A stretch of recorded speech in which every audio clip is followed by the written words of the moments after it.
What is going on, Nuggets Nation NBA fans? I'm Tom Leuthner. Welcome back to Nuggets Today. Now, just when I thought I was out, they pulled me back in. So I know I covered the fact that I didn't really want to talk about Jonas until anything was finalized. And to the point of this recording, nothing is finalized yet.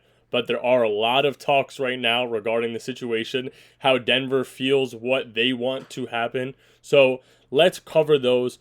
The first thing I'm going to start with, obviously, is the Jonas news, and that is that Denver, they do want him to stay, and they do want him to honor the contract that he is currently on, and that's been brought to the attention of all the Nuggets fans, the fan base, the media. According to Shams, the Nuggets want him to honor that contract, which I think is interesting, but I also don't blame them. Now, supposedly, Denver's been attempting to go after him for the last couple of years, trying to grab him and bring him in as a backup center.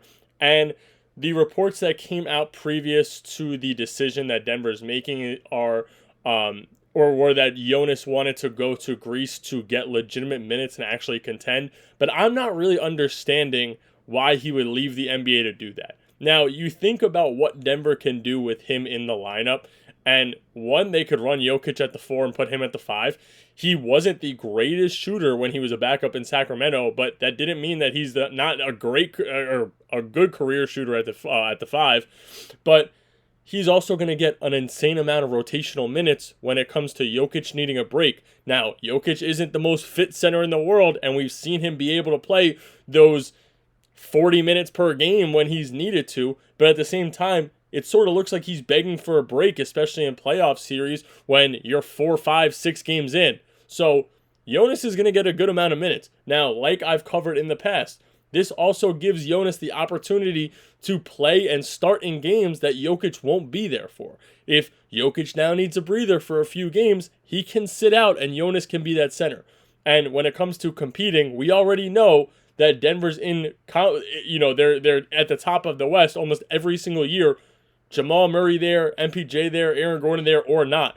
We've seen Denver push second rounds with Will Barton, Monte Morris, Marcus Howard, and Austin Rivers. So I'm not really sure what he means by not competing. I mean, his choice of going to the Wizards a few years ago, or last year rather, that may have to play a little bit of a part, but Denver is not the Wizards.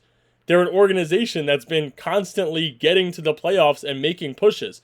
The Wizards have not. Now, are the Wizards going in the right direction? Sure, but they're not the Nuggets. So, like I said, I'm not really sure how you can sit there and say that you want to compete, and the Nuggets aren't one of the options in that for you. So, the next topic is obviously something that has to do with the trade as well, and this is pretty interesting. So, there's a lot of talks around this trade being a 3-team trade, and there are some reasons for Denver to do that, and not only Denver, but the other teams as well. So, you obviously look at the trade, right? Denver's trading Dario to get Jonas from the Kings, and the Kings are doing that for a few reasons. One, to bring in to bring in Dennis Schroeder and his contract. 2, to cut the Jonas Valančiūnas contract, and 3, to bring in Drew Eubanks from the Clippers. There was an agree on a buyout for Drew Eubanks for the Kings to go ahead and pick him up. So that's one reason the Kings would obviously want to do it. Now, the other trade is obviously MPJ for Cam Johnson, and they're getting the Nets are getting Denver's pick. So the talk is for the 3 teams to combine and make that trade as a 3-team trade rather than 2 separate trades. Now, like I said, it benefits every team. Obviously, the Nets want Denver's pick, and they're going to get that. The Kings want to dump Jonas's contract for Dario, and they're going to get that. So, and obviously the Nets want to bring in Michael Porter Jr. because that's probably the main part of the trade for them. 26-year-old who could shoot lights out when healthy, and you're getting a future pick. So, the one thing that it helps Denver out, one, you're getting your backup center in Jonas Valančiūnas, and you're also able to gain full access to your TPMLE, which is a taxpayer mid-level exception, which means that they have money to offer another contract out at the mid-level. If not, they would be hard capped at the first apron. So if Denver's able to get that done, that's amazing, because now you have money to bring in a backup point guard, which is something I'm going to get to in a little while. But You have maybe bring Russ back, which I know hasn't really been in the talk. There's been talks about Brogdon. There's been talks about Melton. So maybe you're able to get one of them.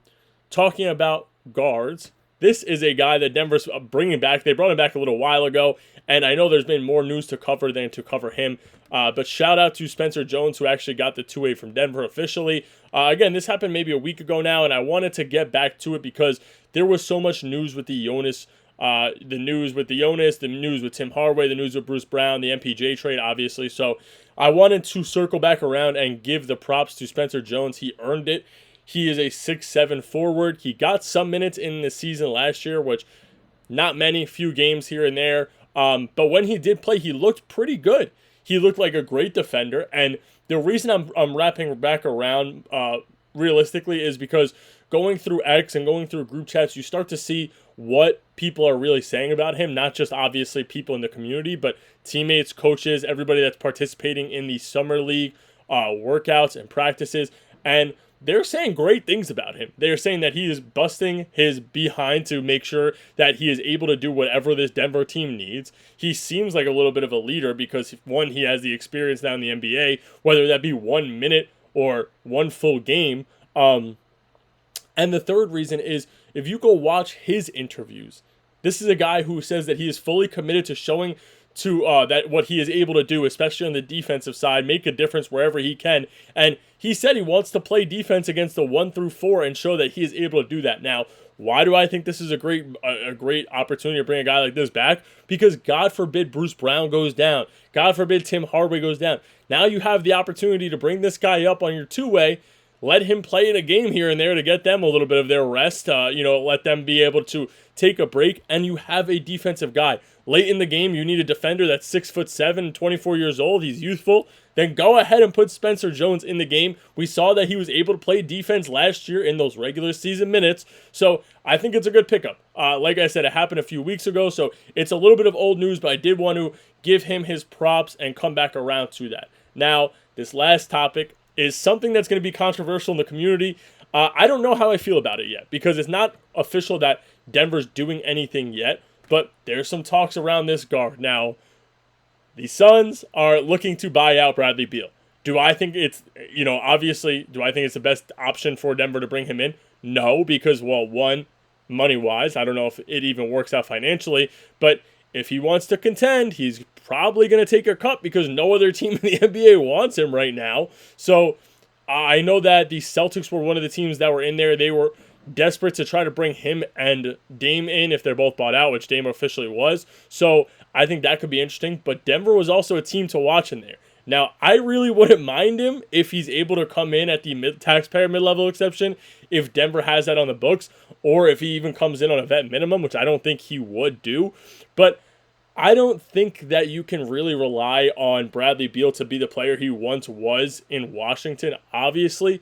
So I don't know how I really feel about it. I know that it's going to start some conversations, maybe not in this video's comments, but definitely some comments all over social media, and I know there's some talk about it today already, so it is a little bit interesting. I wouldn't mind if Denver was able to do it and bring him off the bench as a backup guard, but at the same time, I wouldn't give him anything more than the taxpayer mid-level if that is something that Denver is able to offer.